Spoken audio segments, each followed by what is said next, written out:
Today I'm going to show you in detail how to pipe the stunning yellow crocus flower. I'm going to leave a link to all of the buttercream recipe in the description below this video. And I'm also going to be showing you how to pipe those 3 miniature daisies. This is excellent if you are a beginner. Everything you need to know is step by step and straight to the point. Let's make a start. I start by covering a cupcake in a thin layer of buttercream. This can either be in yellow or green. What this actually does is 2 things. It protects the cupcake from the air, and it will also prevent any of the cupcake from showing through. So I am covering this with the same colour as the crocus flower. Little tip, if you use the opposite end of a piping nozzle, you can place indentations directly into the buttercream. This is so you know where to pipe the flowers, and it can make it an awful lot more easier and look more neat. Starting with piping tip number 81, it is a U-shaped tip that you can use for chrysanthemums, and it looks just like this. Using one of the circles as a guide, and I have my piping bag at a slight angle, I gently squeeze and pull in a upwards direction. When you have got it to a certain height that you are happy with, simply stop squeezing and pull away. Repeat that process for each indentation on the top of your cupcake.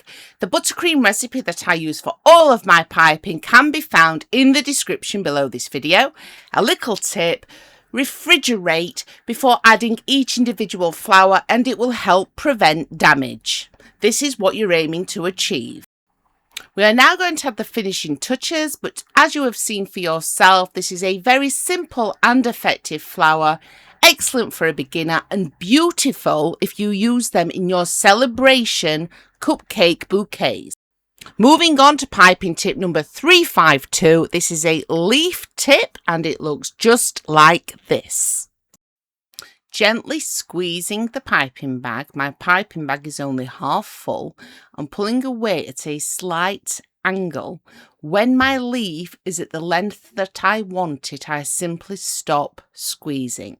This is not a different recipe, this is the same recipe that I have used for the flowers in the centre.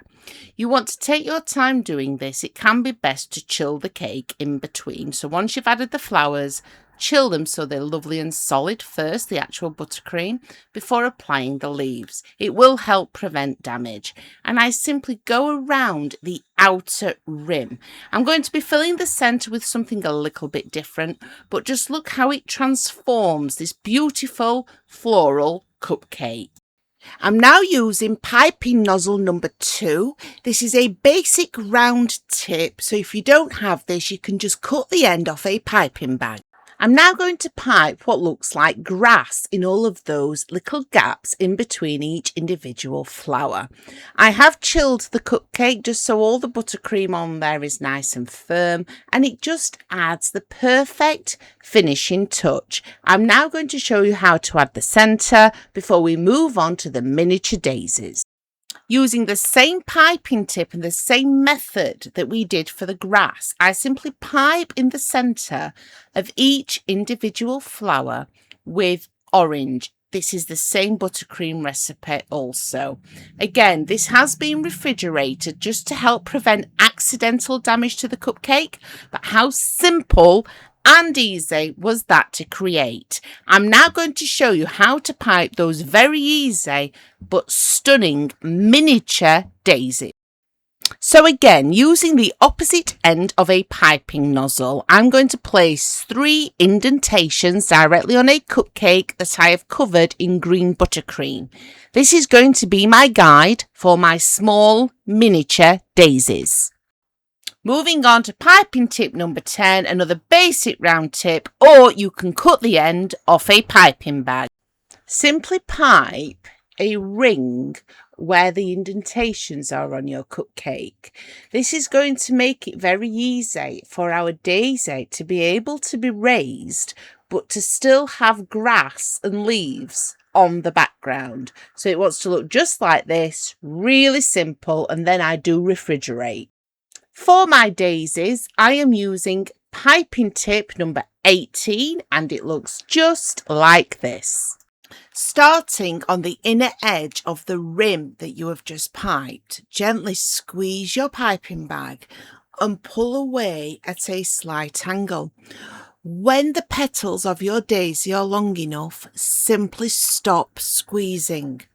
The rim will help keep them raised and give something for your buttercream to attach to. You want to gently squeeze the piping bag as mentioned, pull away, and then try to keep all of the petals roughly the same size. And once you stop squeezing, you simply pull away completely and you are left with this. They are very simple petals to achieve. Again, I would recommend once you have piped all three just to chill them, as this does help protect the cupcake. I'm now going to show you how to fill the centre and those final finishing touches. For the centre, I'm using piping tape number 14.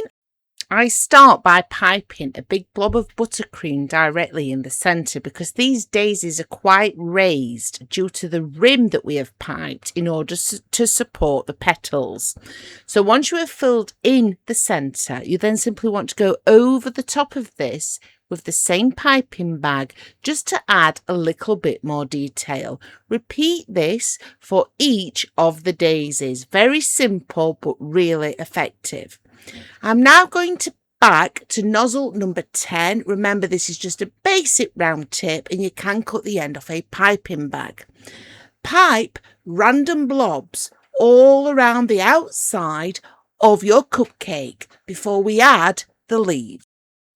Moving on to piping nozzle number 68. I love this particular leaf tip because it leaves slightly different features behind compared to the usual, and it's also great for making sunflowers. I have slowed this down for you so you can see it in detail. You gently squeeze the piping bag and you want to do a backwards to forwards motion with the leaf before you eventually stop squeezing and simply pull away. This is one of my favourite leaf tips. I then fill it off again with the number 2 piping tip. So that's just a small round nozzle that we've used throughout this whole tutorial. Or again, you can just cut the end off a piping bag. But just like we did with the cupcake at the beginning, I finish it off with some small amounts of grass just in those gaps in between the leaves. And it really is that simple to create some miniature daisies and these 2 stunning floral cupcakes. Excellent for a beginner, and they would also work beautifully in your cupcake bouquets. Happy baking, everyone. I really do hope I've helped you again today, and I'll be back soon with an awful lot more new, completely free content.